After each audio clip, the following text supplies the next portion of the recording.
बुद्ध भगवान एक गांव में उपदेश दे रहे थे।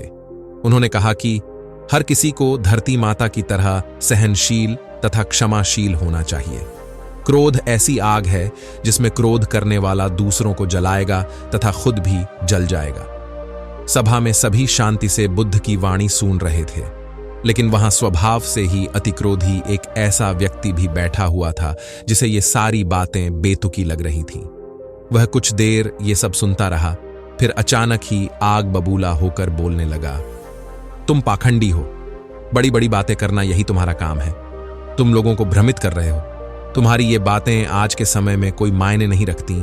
ऐसे कई कटु वचनों सुनकर भी बुद्ध शांत रहे।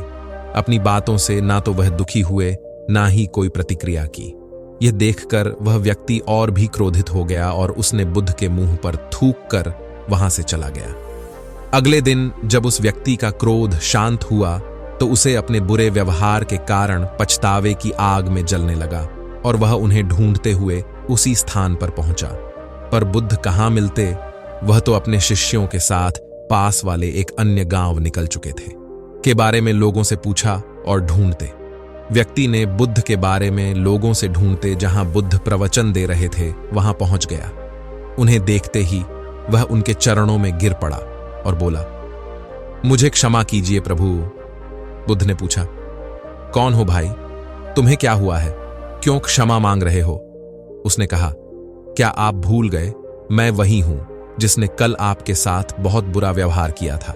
मैं शर्मिंदा हूं, मैं मेरे दुष्ट आचरण की क्षमा याचना करने आया हूं। भगवान बुद्ध ने प्रेम पूर्वक कहा, बीता हुआ कल तो मैं वहीं छोड़कर आया गया और तुम अभी भी वहीं अटके हुए हो।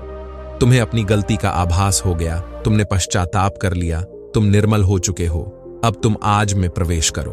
बुरी बातें तथा बुरी घटनाएं याद करते रहने से वर्तमान और भविष्य दोनों बिगड़ते जाते हैं। बीते हुए कल के कारण आज को मत बिगाड़ो।